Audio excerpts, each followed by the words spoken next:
ってお前一体何してんだお前裸本当は嬉しいくせに A world where the lines between reality and fantasy blur. Imagine waking up one day, devoid of memories, only to discover you're not where you used to be. Dive deep with us into the perplexing universe of this story, as we follow the not-so-ordinary adventures of Natsuki Subaru, a young man grappling with a whirlwind of unexpected events. Ever felt out of place? Subaru's Day will give a new definition to that feeling.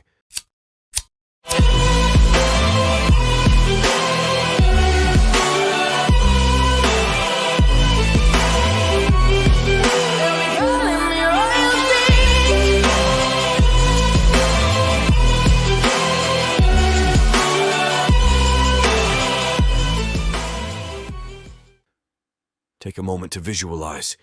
You're thrust into a world that's a blend of medieval chaos and mystic undertones. That's exactly where Natsuki Subaru finds himself. With no manual or guide, his first instinct, assuming he's the anointed hero destined to conquer or save this mysterious realm. After all, isn't that how all the best stories go? As he navigates the cobbled streets and absorbs the ambience of this new dimension, he bumps into Kadamon, a local vendor selling appas, this world's quirky version of apples. When Subaru attempts to make a purchase, a cultural shock hits him hard. Not only is he unable to decipher the local script, but the coins from his previous life hold no value here. However, this was just the tip of the misadventure iceberg. From mistakenly entering the girl's restroom and receiving an indignant slap to his face, to an ill-advised venture into the demi-human's inn that sends him tumbling from a bridge into a river, Subaru's day spirals from one hilarious misstep to another. It's like watching a video game character, controlled by an amateur gamer, constantly running into walls. And as if things weren't challenging enough, Subaru's escapades catch the eye of a trio of miscreants: Ton, Chin, and Khan. These aren't your friendly neighborhood guides. No. They have robbery on their minds, ready to exploit our befuddled protagonist. As the day unfolds, Subaru realizes that being a hero in a foreign land isn't about grand gestures or inherent magic. It's about navigating the mundane, understanding the culture, and mostly about staying out of trouble. A lesson he's learning the hard way. So, while many fantasize about waking up in a different universe with destiny on their side, Subaru's day stands as a comical testament to the contrary. His story is just beginning, but it's clear. This isn't your usual fantasy narrative, and Subaru isn't your typical hero. Join us as we delve deeper into the enthralling saga of ReZero, where predictability is scarce and anything can happen. Before we continue, take a moment to answer the question of the day. Which anime villain group has the best, most interesting characters? Comment down below for a chance to be shouted out in a future video. In the dim interior of the stolen goods warehouse, Subaru stares in astonishment as Satella stands before him. He speculates whether her swift appearance results from his absence. With determination, Satella demands that Felt returns her crest. Felt holds her ground, leading Subaru to intercede, trying to broker peace between the two. As negotiations unfold, Subaru spots Elsa, ready to strike, and immediately commands Puck to defend Satella. Elsa, momentarily thwarted, remarks with morbid curiosity about her desire to dissect a spirit. In retaliation, Puck conjures an array of icy missiles aimed at Elsa, who effortlessly deflects them with her cloak. The battle intensifies. Elsa and Puck match move for move, each parrying the other's offense. During the skirmish, Elsa discovers her foot is frozen to the ground. Puck reveals his strategy to immobilize her. In a disturbing turn of events, Elsa slices off her own trapped foot and uses ice as a makeshift remedy. As she comments on Puck's time limit, Rom intervenes, joining the fray against Elsa. Yet his efforts prove insufficient as Elsa quickly subdues him. Assessing the dire situation, Subaru instructs Felt to make her escape. She reluctantly complies. Against all expectations, Elsa emerges from the debris, her intent unwavering. She lunges at Satella, only for Subaru to intercept. Understanding her compromised position, Elsa retreats but leaves behind a haunting promise of her eventual return. In the aftermath, Subaru seeks clarity from Satella and learns her true name, Emilia. Their moment of understanding is cut short when Subaru collapses, revealing a concealed wound from Elsa. The shock resonates as Reinhard inquires about the nature of Subaru and Emilia's relationship. Emilia expresses confusion, acknowledging their recent shared experiences, but denying prior knowledge of him. Reinhard offers assistance, suggesting he takes Subaru. Emilia, however, chooses to care for Subaru herself, planning to bring him to her home. Further intrigue unfolds as Emilia converses with Felt. Their discussion revolves around Rom, the only person Felt acknowledges as family. Moved by Emilia's sincerity, Felt returns the stolen crest. Yet this act reveals a startling truth. The crest gleams in Felt's hands. Reinhard, noticing this phenomenon, apprehends Felt. As he does so, he muses on the changing world, hinting at events set in motion. Before we continue, let's take a moment to shout out YoshiClapper854, who commented on our domestic girlfriend video. They commented, "Nino and Futaro from QQT. Nino made the most moves on the MC, and honestly deserved it more than Yotsuba." We totally agree. Thanks for commenting. In the opulent confines of Roswal Manor, Subaru regains consciousness, curiosity about his whereabouts gnawing at him. Though the room feels foreign, he senses Emilia's familiar presence as his savior. Venturing out, the mansion's perplexing layout ensnares him in an endless corridor loop. In his attempt to break free, he inadvertently enters Beatrice's library. After a brief exchange, Beatrice drains mana from him, plunging him into unconsciousness. Upon waking, fatigue tempts Subaru back into slumber, but distinctive voices lure him back to awareness. Twin maids, Rom and Rem, stand before him, their presence in this realm intriguing him. Soon, Emilia enters. Approaching Subaru with evident concern, she inquires about his well-being. Subaru, affectionately coining a nickname for her, receives a puzzled look in return. He playfully brushes off her inquiries about the name. Outside, the vast mansion grounds captivate Subaru. Engaging in radio exercises, he invites Emilia to join, with Puck partaking in the impromptu session. The maids interject, noting the arrival of the mansion's head. Beatrice's jibes rile Subaru, and mistaking Roswal L. Mathers for a clown, Roswal formally introduces himself. Driven by curiosity, Subaru peppers the maids with questions. Roswal, noting Subaru's unfamiliarity with Lagunican affairs, informs him about the political landscape, the absence of a king, the Council of Wise Men's governance, and the upcoming royal selection. Subaru's surprise mounts upon learning of Emilia's status as a potential heir to the throne. He boldly requests employment at the mansion, leaving everyone stunned. Subaru then seeks appropriate attire with the mansion's residents, only to find himself in oversized garments. Entrusting his jacket's alteration to Rem, he accompanies Rom on a tour, acquainting himself with the many rooms. Astonishingly, one door leads directly to Beatrice's room. Ram explains this as Beatrice's door-crossing ability, letting her connect any door to her space. Subaru's talent for consistently finding her door irritates Beatrice. After the tour, Ram gives Subaru a hefty list of chores. These tasks dominate his day, ending with Rem delivering his repaired jacket. After 5 hectic days, Subaru finds a moment to chat with Emilia on the tranquil mansion grounds. Amid light-hearted complaints about his butler duties, he invites her to visit the town. She agrees. Before resting, he drops by Beatrice's room. The next morning, Subaru's energetic shouts fill his room. However, his enthusiasm wanes upon seeing Rom and Rem, their unfamiliarity with him unsettling. Examining his unblemished hands, a harrowing realization strikes him. He has once more faced death and returns anew. Subaru stares in shock at Rom and Rem, trying to make sense of the bewildering reality that he has died and returned. Overwhelmed by confusion, he dashes from the room, stopping only upon entering Beatrice's library. Beatrice scolds him for his lack of manners, and in their subsequent exchange, Subaru discovers that he inadvertently broke her door crossing earlier. This revelation brings clarity about his save point in this life. Exiting the library, Subaru seeks fresh air outside, catching Amelia's attention with an animated wave. Concern mars her features, having heard of his mysterious disappearance from the twin maids. In the midst of their conversation, Puck stirs awake, prompting Subaru to cheekily request petting privileges. Bonding over the moment, the pair makes their way to the dining room for a familiar breakfast, mirroring their previous life's routine.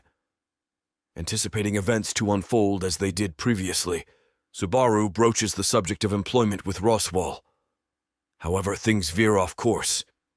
Rather than the expected job offer, Ram steers him to assist Rem in her duties. Roswaal's sudden presence in the bath further jars Subaru.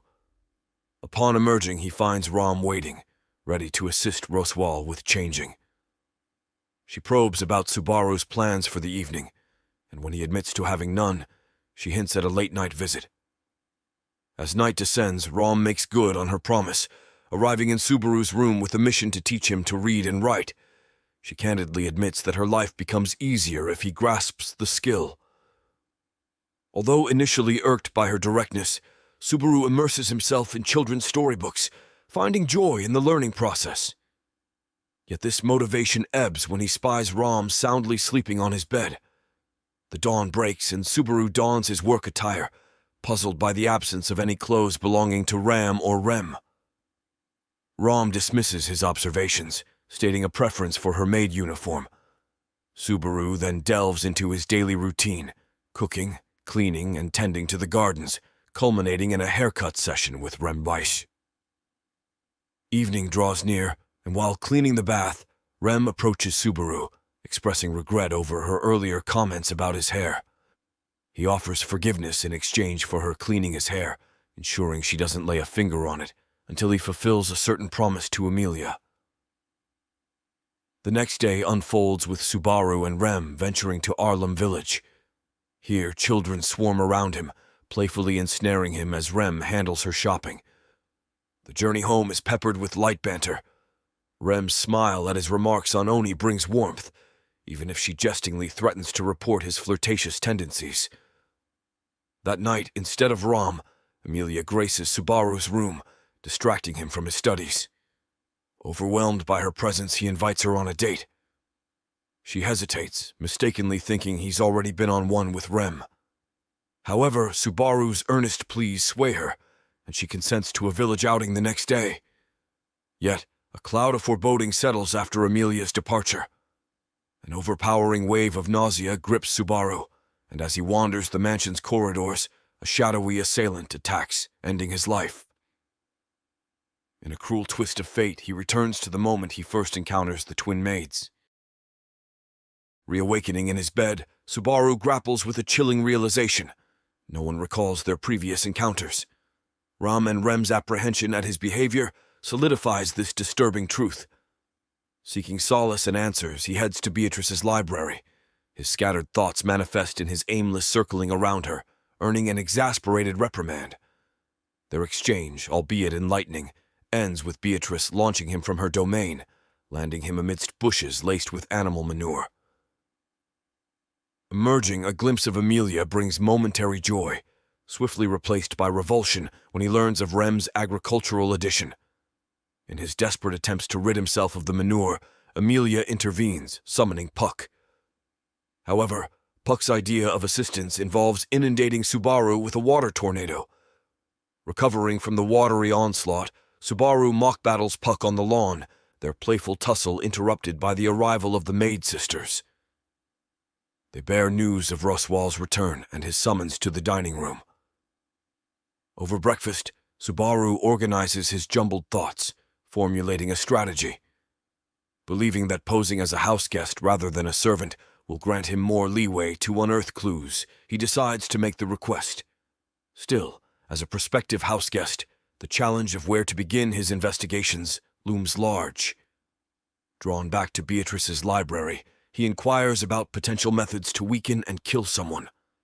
Her insights into curses and her ability to drain mana pique his interest, though he's taken aback when she clarifies that Emilia lacks the healing abilities he assumed.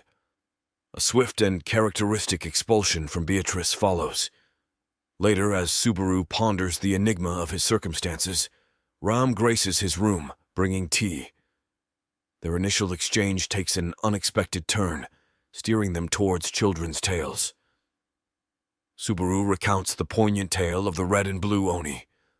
Upon its conclusion, Ram offers her insights, compelling Subaru to reflect on Lagunica's own lore, delving into narratives about the dragon and the witch. But Ram's deliberate avoidance of any discussion related to the witch unsettles him. On her exit, she imparts a cautionary note, urging him to keep the Oni tale away from Rem's ears. Days blur into each other, and on the fourth morning, a disheartened Subaru decides to sever ties with the mansion. His logic dictates that distancing himself might spare the inhabitants from the shadowy threats. Roswal's cryptic comments about adding a bit more bewilder Subaru, though he senses it's a hushed plea for his silence. Nevertheless, his exit from the mansion doesn't usher in the safety he seeks. The same elusive assailant strikes again, but this time Subaru wrestles a revelation from them. The mask of anonymity shatters, revealing Rem. His heart plummets as she coldly confesses her wish for him to remain blissfully unaware of his impending doom. Subaru's world shatters when he realizes Rem is the face behind his repeated demises. Fear and confusion grip him, forcing him into a desperate flight. But even in his frenzied escape, he isn't swift enough. Rem catches up, striking him with force and brutality. Her actions are not just driven by malevolence, but by deep-seated suspicion. She believes Subaru is allied with adversaries of Emilia. Subaru's eyes flutter open to the familiar surroundings of his bedroom, and as memories of recent pain flood back, he instinctively grabs Rem and Ram's hands, seeking a tangible assurance of the emotions he felt in his torment. But his touch is met with aversion, with the sisters recoiling and dubbing him a masochist. His train of thought is disrupted when Emilia walks in, her mere presence a comforting balm. Their greetings are interlaced with relief, as Subaru silently vows to correct past mistakes, especially the urgent task of saving Rem. Two clear objectives crystallize, gaining the mansion's trust and thwarting the shaman. With growing interest in magic, Subaru questions Puck about Emilia's magic type and his own potential for magic. Puck's revelation that Subaru possesses the rare yin affinity intrigues even Emilia. Under Puck's guidance, Subaru attempts to harness this newfound yin magic, but his inexperienced gait causes a chaotic explosion of mana. Drained and immobilized by this reckless consumption of mana, panic surges in Subaru. Emilia intervenes with a Bako fruit, replenishing his energy. In a private moment, Roswal and Ram deliberate Subaru's intentions, their suspicion levels heightened from previous interactions. Subaru's inquiries continue as he consults Beatrice about countering shamanic curses.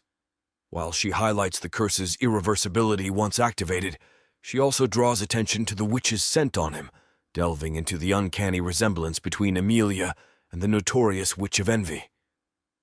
Greeting a new dawn, Subaru's zeal borders on manic. His hyperactivity, juxtaposed against his internal exhaustion, doesn't escape the observant eyes of Emilia and Puck. Mishaps like knocking over a vase and his erratic demeanor raise suspicions in Rem and Emilia alike. Overwhelmed by the weight of his responsibilities, a nauseous Subaru crumbles, vomit staining a nearby sink. Spotting his vulnerable state, Emilia offers her lap as a sanctuary. As Subaru rests his head on her lap, his protective facade cracks, exposing raw emotions that flow freely. Emilia's words, a soothing lullaby, allows him to weep, purging pent-up anguish. As his tears subside and sleep claims him, Rem enters, bearing more tasks. However, noting his condition, she decides to inform Ram of his incapacity for the day. Emilia's gentle assertion that Subaru is genuinely good evokes a complex emotion on Rem's face as she departs. Rousing later, a reflective Subaru engrosses himself in thoughts, affectionately nicknaming Beatrice as Biko.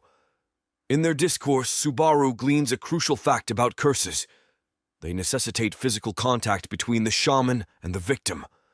This revelation becomes his beacon, guiding him towards unraveling the perplexing web of events surrounding him.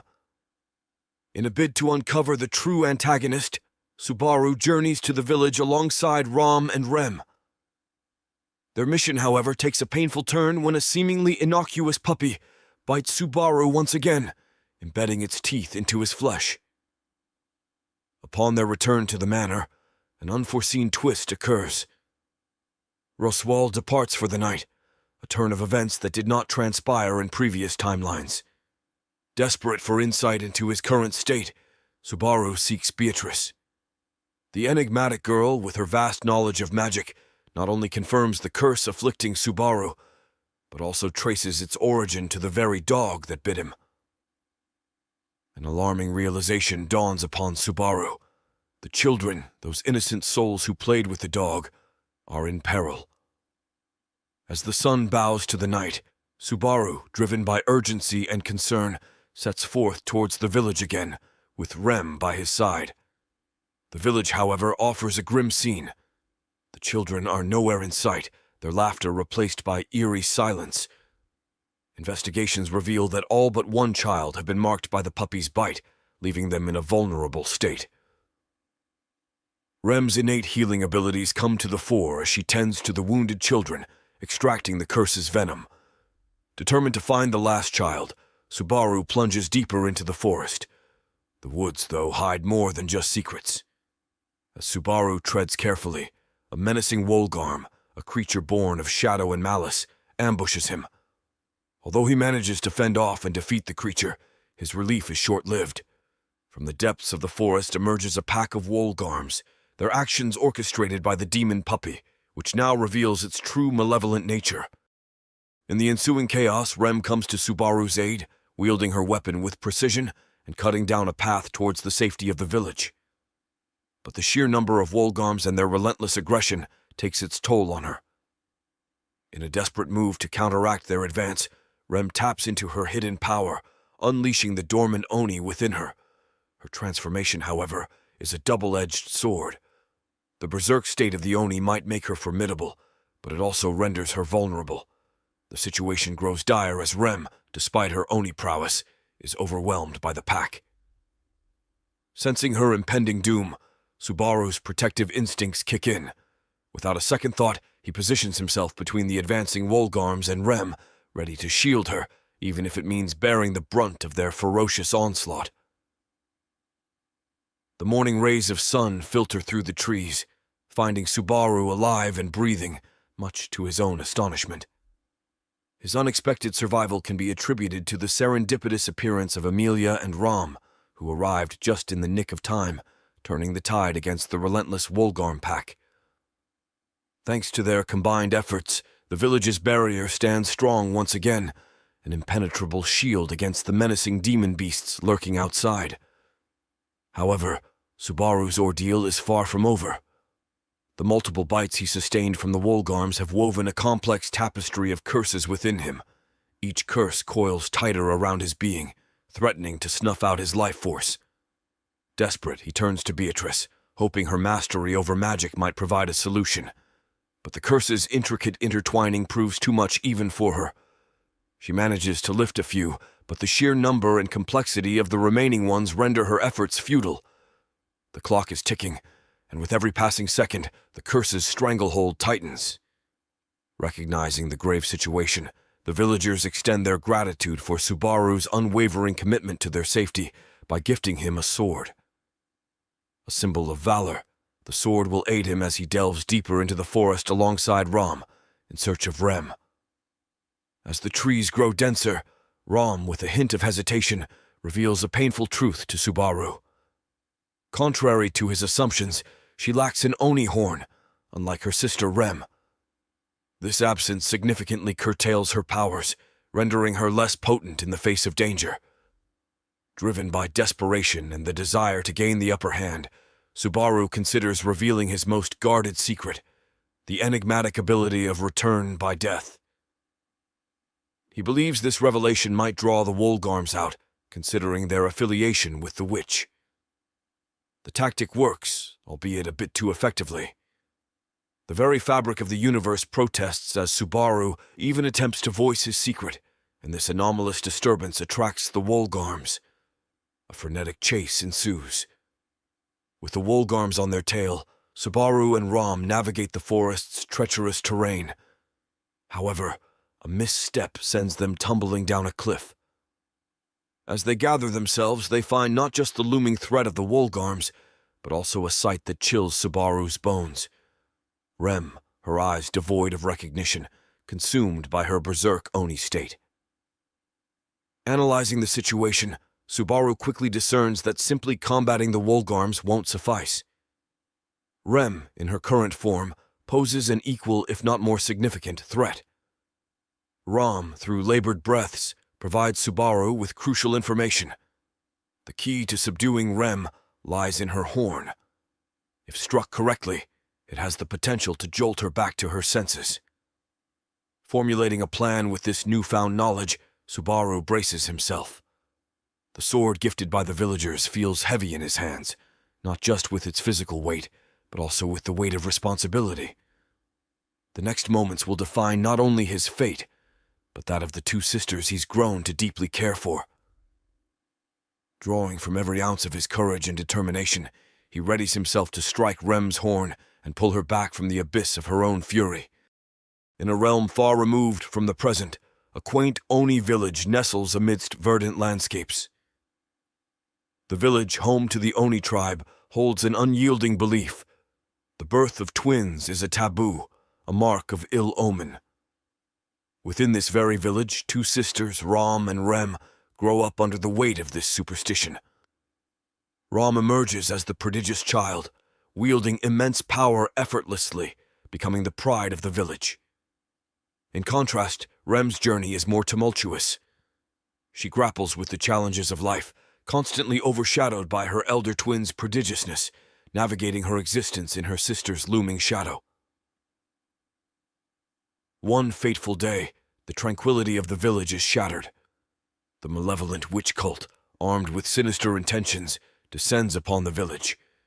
In a horrifying turn of events, Rom's horn, the source of her prodigious powers, is brutally severed. This traumatic event leaves an indelible mark on Rem, who, overwhelmed with guilt, considers herself responsible for the tragedy that befell her beloved sister. Back in the present, a sharp pang resonates through the forest. Rem lies on the ground, her senses restored, having been knocked unconscious by Subaru. The three, Subaru, Rom, and Rem, hastily retreat from the relentless Wolgarms. Their flight is impeded when they cross paths with the puppeteer behind the Wolgarms' orchestrated attacks, the puppy shaman. To Subaru's astonishment, the diminutive creature transforms, revealing its true, terrifying form, a colossal, menacing Wolgarm. Understanding the gravity of the situation and valuing the safety of the twins, Subaru makes a decisive choice. He stands his ground, facing the monstrous creature, giving Rom and Rem the precious time they need to escape. Gripping the remains of his shattered sword, Subaru lunges at the boss Wolgarm. The strike, although delivered with every ounce of Subaru's strength, proves ineffective against the beast. Just as the shadow of despair threatens to engulf Subaru, a roaring blaze illuminates the forest. The awe-inspiring power of Roswal descends, the intensity of his magic incinerating the boss Wolgarm and the remaining pack. The conflagration not only obliterates the Wolgarms, but also dispels the web of curses ensnaring Subaru. Upon regaining consciousness, Subaru finds himself back in the sanctuary of the mansion, with the gentle light of dawn filtering into the room. Beside him sits Rem, her eyes reflecting a whirlwind of emotions. Grasping the gravity of her past and her self-imposed guilt, Subaru addresses her. He urges Rem to embrace the future, to shed the chains of her past regrets, and to live with renewed hope and purpose. These heartfelt words, coupled with Subaru's genuine concern, catalyze a profound transformation in Remyush. She gazes at Subaru, a newfound affection evident in her eyes, as her heart acknowledges feelings it had never experienced before. As twilight envelops the mansion, Subaru, fueled by newfound confidence, approaches Emilia. With a playful twinkle in his eye, he extends an invitation for a date in the village, come morning. Emilia, taken aback by the spontaneity, smiles gently, acquiescing to Subaru's request. The promise of a new day and a budding relationship beckons as the two look forward to the morrow with hope and anticipation. The hallowed halls of the castle are abuzz with astonished murmurs and hushed conversations. Nobles, dressed in their finest garments, exchange incredulous glances and vehement whispers. The reason for their collective shock is Felt, the fiery girl from the slums, now standing in the royal spotlight. Such a revelation not only defies expectations, but also tests the fragile dynamic between the nobility and the royal knights. Felt, ever the rebel, remains defiant. With a fierce glint in her eyes, she declares her intention not to partake in the royal selection. However, her bold proclamation doesn't end there. She finds herself in a heated confrontation with the other candidates, each representing a faction with its own unique interests and ambitions.